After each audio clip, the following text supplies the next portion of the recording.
Hi friends, welcome to Anjani Anju channel. ఎలా ఉన్నారు friends? బాగున్నారా? తాళ్ళాయిపాలెం అండి. గుంటూరు నుంచి అయితే తాడికొండ మీదుగా వెళ్తారు, మంగళగిరి నుంచి వెళ్తారు. ఇది చాలా విశాలమైన ఎకరాలు, మరి ఎన్ని ఎకరాలో నాకు తెలియదండి, కట్టారు. చాలా బాగుంటుందండి. చక్కగా కోటి లింగాలు అనుకుంటా అండి. ఇక్కడ కొన్ని మధ్యలో గ్యాప్లు ఉన్నాయి, ఇంకా ప్రతిష్ఠ చేయాల్సినవి ఉన్నాయి. ఎవరైనా మనీ కడితే అక్కడ వాళ్ళ పేరు మీద వాళ్ళ చేత కూడా పూజ చేయించి ప్రతిష్ఠ చేస్తారు శివలింగాన్ని. అంటే కొంతమంది మేము శివలింగాన్ని ప్రతిష్ఠ చేయాలనుకునే వారికి అవకాశం ఉంటుంది. ఇక్కడ పెద్దది అమ్మవారి విగ్రహం ఉంటుంది, చాలా బాగుంటుందండి. ఇదిగోండి శివయ్య. ఇక్కడ కాలభైరవ టెంపుల్ కూడా ఉంటుందండి, అక్కడ కూడా పూజ చేయించుకోవచ్చు. మనకు అక్కడ వీడియో తీయనివ్వదు.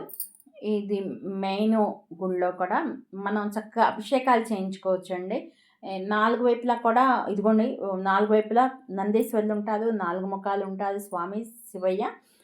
చక్కగా మనం వెళ్ళి పూజ చేయించుకోవచ్చు, అభిషేకం చేయించుకోవచ్చు. బాగా చేస్తారండి ఇక్కడ అభిషేకం కూడా. ఇది ఒకరోజు మొత్తం పడుతుందండి మనకి చూడటానికి టైము.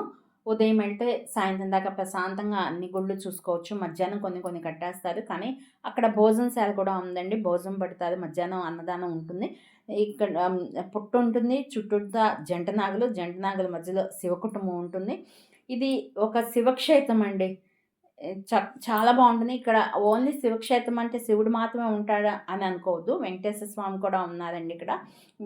అదిగోండి శివయ్య, చుట్టూతా కూడా శివలింగాలు, పెద్ద పెద్ద శివయ్య, పెద్ద పెద్ద అమ్మవారు, కాళికమాత చాలా ఉన్నాయి.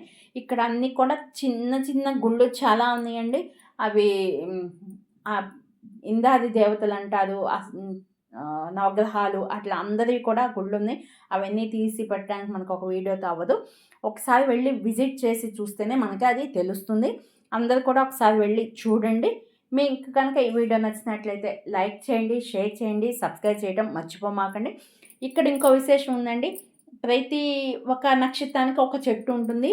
ఆ చెట్లు ఇక్కడ ఉంటాయి. ఒకప్పుడు అంటే అక్కడ పూజ చేయించేవాళ్ళు, చేసుకునేవాళ్ళం. ఇప్పుడు అందరూ అక్కడ పాడు చేయటం వల్ల ఇవ్వండి నక్షత్రం చెట్లు ఇప్పుడు అక్కడ దీపారాధన చేయడానికి లేకుండా పెట్టారు. కానీ అంతకుముందు చేసేవాళ్ళం అండి.